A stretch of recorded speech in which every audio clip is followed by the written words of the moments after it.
It is a common sight in the summer to fall. Parents turn on the porch lights, street lights beam, and ballpark lights brighten the field. Immediately, they become inundated with noctoids, or rather moths. Other nocturnal insects may be present, but the moth order of Lepidoptera make their presence known. It is hard to miss the circular flight path orbiting the light source, with the occasional dive bomb towards it. Moths are the order of Lepidoptera, the scaly winged insects which are often overlooked for the beautiful butterflies within the same order. However, both butterflies and moths share similarities in beauty. Both share larger forewings, augmented with smaller hind wings. Simple eyes paired with compound eyes provide Lepidoptera with situational awareness. The proboscis, feeding tube, antennae, abdomen, and scales are similar. Furthermore, both have extremely beautiful species between the two orders. Moths are generally active during the night and can be a great indicator of environmental health. An overpopulation can decimate a plant population, thus disrupting other herbivores. Conversely, an underpopulation of moths can affect carnivores by taking away a food source. Therefore, noctoids give an immediate indicator of environmental stability. Studying the patterns of moths requires capturing them without affecting them. A common method for studying moth patterns. However, light traps generally focus on one method of trapping. Funnel traps use a light source above a funnel into insect netting. Bucket traps use the same light above but have no opening in the lid, with 8 cartons inside for the moths to hide. Finally, sheet traps use a light source behind a sheet which allows moths to land on the sheet and be counted. Therefore, a design incorporating all previous discussed traps was needed. A wooden frame was fabricated, allowing a bucket, funnel, and sheet trap to work simultaneously. The light source was placed above the bucket in front of the sheet, and in between 2 baffles. The baffle is a clear plastic serving tray, this, while the baffle above the bucket was fabricated using acrylic sheets, this. Once the moths were attracted to the light source, they would land on the sheet or hit the baffles and take refuge in the darker bucket paired with a funnel. The moths on the sheet were counted prior to bedtime. Moths caught inside the bucket were counted in the morning after an insect net placed over the removed bucket lid, funnel lid, this. After the totals were counted, the bucket was opened and the moths flew away.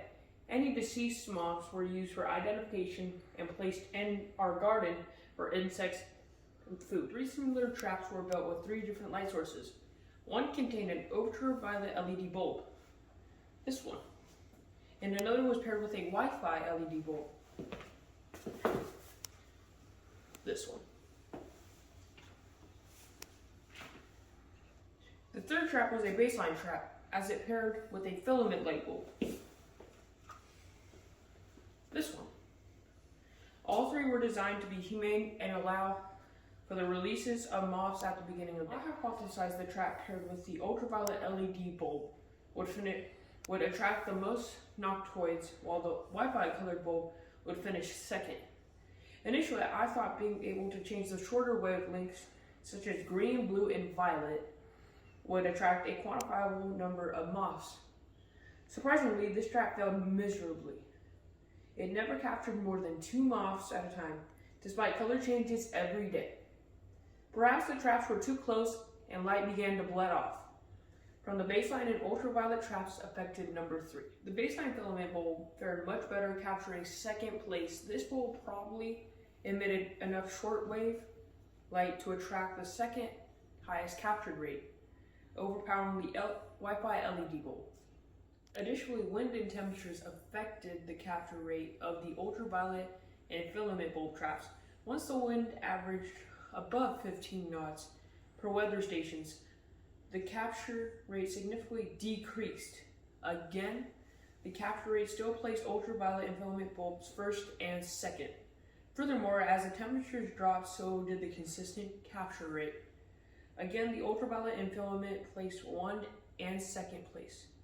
However, as the temperatures tracked 0 Only the ultraviolet trap captured 3 to 8 moths average, whereas the filament bulb captured 1 moth on a 0 Celsius 20 knot wind night.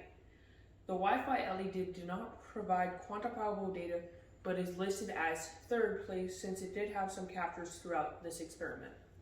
The moths captured near the testing site appeared to all be miller moths. This kind of moth.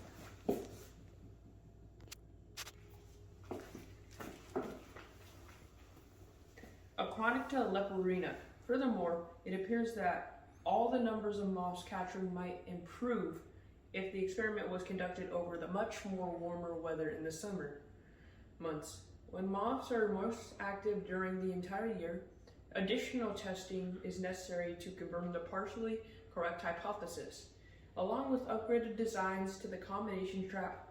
However, with the current test traps, it does appear that the environment surrounding the experiment is healthy, as the moths were able to thrive despite wind predators and cold temperatures.